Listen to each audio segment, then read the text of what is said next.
नमस्ते। आज एक बहुत ही दिलचस्प कहानी पर बात करेंगे।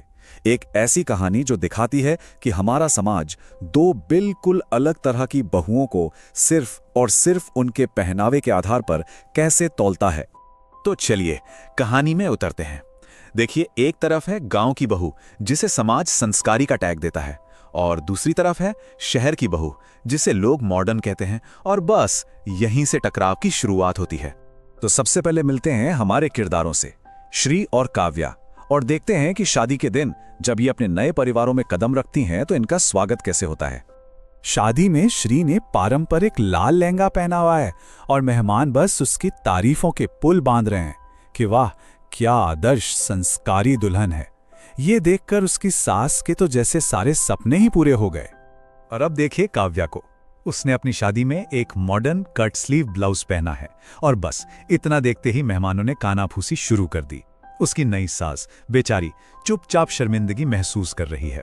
अब मजे की बात यह है कि ये जो जजमेंट है ना, ये सिर्फ शादी वाले दिन की बात नहीं थी। नहीं, ये तो उनकी रोजमर्रा की जिंदगी का एक हिस्सा बन गया था, और दोनों को ही, लेकिन अलग अलग वजहों से, लोगों की बातें सुननी पड़ती थीं।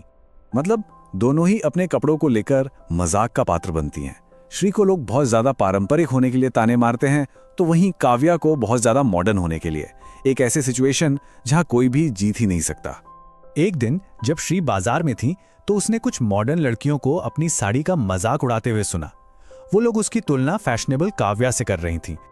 और ठीक उसी वक्त अपनी छत पर खड़ी श्री ने पड़ोस की औरतों को काव्या के छोटे कपड़ों पर बातें बनाते हुए देखा। वो उसे बेशर्म तक कह रही थी।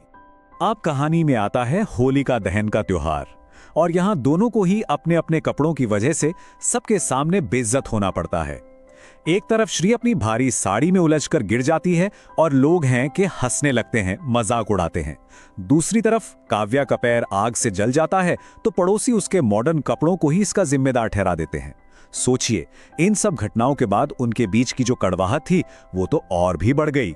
तो चलिए अब होली के त्योहार की तरफ बढ़ते हैं। देखते हैं कि कहानी कैसे एक बहुत ही जरूरी मोड़ लेती है, जहां एक किरदार सारे पुराने ख्यालों के खिलाफ जाकर कुछ करता है। होली का जश्न चल रहा है और तभी कुछ लड़के काव्या को परेशान करना शुरू कर देते हैं। दूर खड़ी श्री ये सब देख रही होती है। वो अपने सारे मनमुटाव भुलाकर काव्या की मदद के लिए आगे बढ़ती है। पर काव्या तो काव्या थी, उसने श्री की मदद लेने से साफ इनकार कर दिया। उल्टा उसे ही सुना दिया कि तुम गांव वाली क्या समझोगी, हम शहर के लोग तो ऐसे ही होली खेलते हैं। उसे सिचुएशन की गंभीरता का अंदाजा ही नहीं था। खैर, होली के कुछ समय बाद मोहल्ले में एक फैंसी ड्रेस कंपटीशन का ऐलान होता है, और ये कंपटीशन उनकी दुश्मनी में एक नया चैप्टर जोड़ देता है। दोनों के परिवार उन्हें जीतने के लिए पूरा जोर लगा देते हैं, लेकिन कंपटीशन वाले दिन ही दोनों के साथ कुछ बुरा हो जाता है। एक तरफ काव्या की महंगी ड्रेस प्रेस से जल जाती है और दूसरी तरफ श्री का ब्लाउज इतना टाइट निकलता है कि पहना ही नहीं जा सकता। अब तो ऐसा लग रहा था कि दोनों ही कंपटीशन से बाहर हो जाएंगी। और यहीं कहानी में आता है सबसे बड़ा ट्विस्ट। जब दोनों हारने की कगार पर होती हैं तो वो एक दूसरे की मदद करती हैं।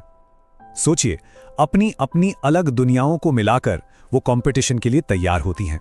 इस अनोखे गठबंधन का नतीजा भी बहुत ही हैरान करने वाला होता है। इसने न सिर्फ उनके रिश्ते को बदला, बल्कि खुद को देखने का उनका नजरिया भी बदल दिया।